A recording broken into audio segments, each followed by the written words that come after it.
Good Monday evening. I'm just going to throw something random at you before we get into our regular scheduled programming, which would be my commentary on Exodus 37 to 40 and the building of the Ark of the Covenant.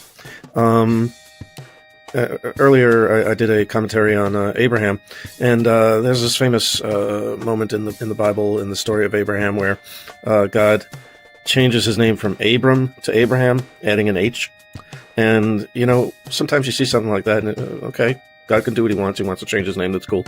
But actually, you can find deeper meaning if you look a little deeper. A lot of these times where you don't really see it at first. So the letter H is, of course, in Yahweh. As a matter of fact, there are spellings of Yahweh, which don't have vowels. So it's YH, WH. So, in so doing, adding an H into Abraham's name, God was, in a sense, sharing his divine nature and power. We know that the name of something is not just its actual name, what you call it, but it also represents something about the actual character of it. Also, Abram means exalted father. Just found that out. But also, Abraham means father of the multitude. So, God had told Abraham that he would be the father of a great nation. So that's what that's about. And then H is also the fifth letter, which is associated with in numerology, the number 5. In Hebrew numerology, the number 5 stands for grace and divine favor. So that's also significant. So just something that I couldn't not share with you. I had to share it with you. All right, let's look at 37 to 40. Now, in a lot of places in the Tanakh, the Torah, the first 5 books, the Mosaic books, in a lot of places, God is seriously micromanaging and going into incredible detail on many different things, laws, building of the temple, and here we're dealing with the building of the Ark of the Covenant. And you could look at that and say, oh my goodness, I can't read this. This is so hard. Well, we could do that for God. So this is God's word, folks. And there's a reason why he's going into such detail. And part of it might be that he wants to see if we are faithful enough to think that he has a reason for putting us through all of this suffering. And suffering for God is a blessing. Anytime that you can suffer for God, take it up. Take that opportunity, because it's a blessing. So if we just have to suffer a little bit by reading something that's, something, it is also just an absolute miracle. I mean, it's a miracle that we have the Bible at all. It's a miracle that we have the Bible, which was handed down by people memorizing it for generations, right? But then to memorize something that is of that magnitude of detail, and it's still perfectly, makes me want to cry, man.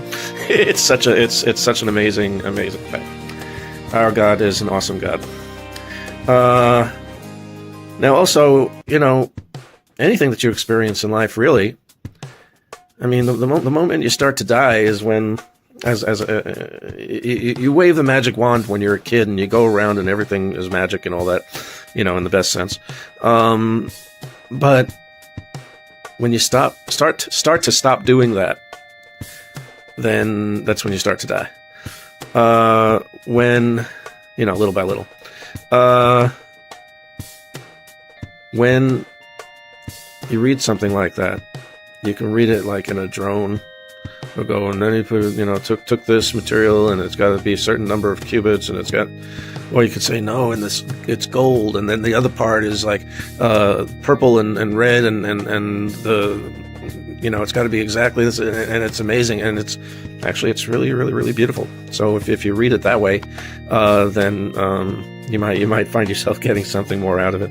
But let's take a look at some aspects of this. First of all, God mentions in this section 37 to 40, he mentions acacia wood 8 times, and he mentions gold 49 times.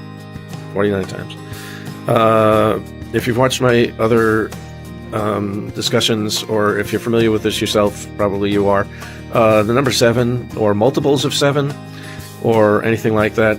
The number 7 to God is perfection. It's God's perfect number. So 49 is 7 by 7, 7 times 7. So that's where you get up with 49. And then 8 is actually, you have 7 days in the week, and the 7th day is the Sabbath. But then when the next week comes, it goes back to 1. But if it didn't go back to 1, it would go to 8. So 8 is actually representative of a new beginning, a fresh start. So you have both of those going on here in the materials that are used to build the ark.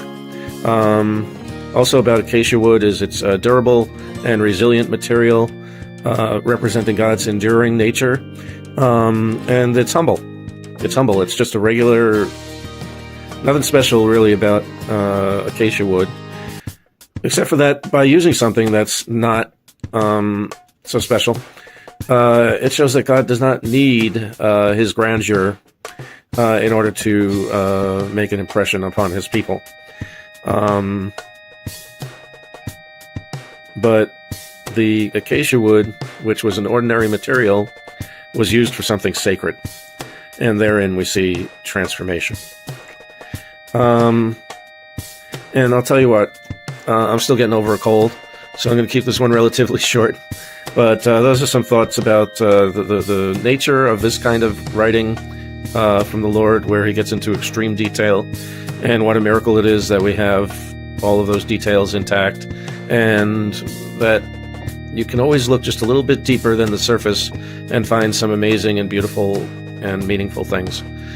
And I invite you to do so, and I hope you all have a wonderful week, and I'll see you as soon as I get rid of this creeping crud. So, I love you all, and I'll see you.